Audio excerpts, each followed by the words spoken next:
Hey everybody, this is the alien photog, and I can't believe I'm calling myself that. It's entirely ridiculous, but I want to remain anonymous, but I want to start talking, because I realized a week ago that I've got a story to tell here.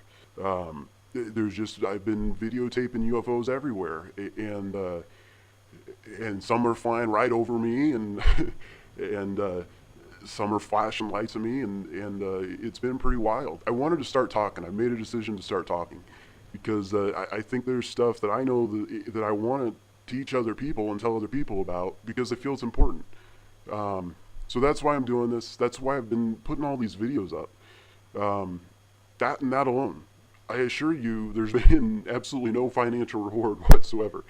Um, I also assure you, I'm not looking for attention. The last thing in the freaking world I want to be is the center of attention.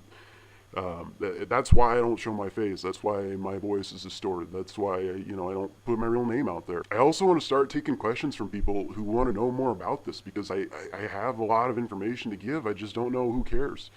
And it's hard to just go out with it openly because you can imagine the ridicule. I don't understand. But anyway, ask me some questions. I've been an abductee since I was 8 years old. So go ahead and send me your questions, alienphotog@gmail.com. I'll answer them. I'm also going to go over some topics that I think you guys will find really interesting. Wanted to talk about a few of the sightings that I've seen recently this month. First one, let's look at these daytime ones that I shot on the 27th. There were two of them in one day. And the first one is this little white one, and I saw the thing go almost all the way across the sky. Even I was thinking, like, this has got to be a bird. And I'm watching it close.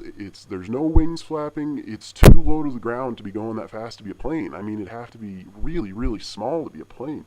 So that's one of them, and then the other one is the little black puppy here that I took that day, and that one was really cool. I really like that one.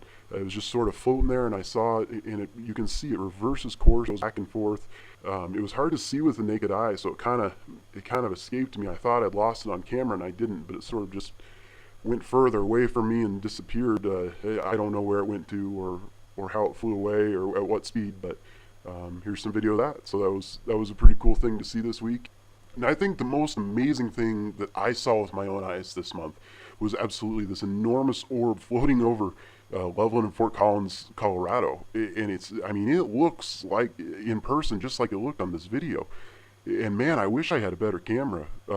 If anybody's got something that shoots better at night and they'd be willing to mail it to me, let me borrow it, or let me have it donate to the cause, I would appreciate it because I would love to see some of these things up close. But I mean, this thing is an enormous ball of light. It's not out of focus. I mean, look at the lights below it that are further away.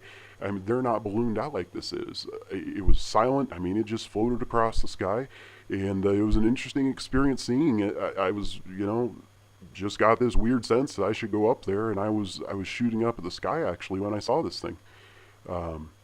So anyway, I think that was one of the coolest things I saw all month. All right, and the last thing I want to touch on is the fake airplane deal. I have gotten some hilarious comments on this, quite honestly. I've gotten people who are just baffled. They're telling me to get help. They're telling my 5-year-old knows that's a freaking airplane. Man, are you crazy? Okay, I'm familiar with airplanes and what they look like and what they sound like and what they do when they fly.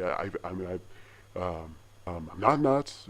What is the big difference in these is, number one, the sound, and number two, the lighting. And if you haven't seen the videos, go back and look and listen to some of these because they are just dead silent and they're almost right over me. They're too big to be a small plane or a glider. They should be extremely loud, and they're just not. And the lighting is just way, way, way off. I mean, these are not landing lights. Landing lights are only used about 5 miles away from the airport and less, for a lot of reasons. But anyway, I've run this by pilots, just so you guys know. I have no intentions of wanting to deceive people, no matter what anybody here says. Thanks so much, everybody, for listening. I appreciate everyone's support who's been supportive, and please share this with as many people as you can. I just want to help people understand, and I want to make people happy, and I want to help. I want to do right. So thanks, everybody.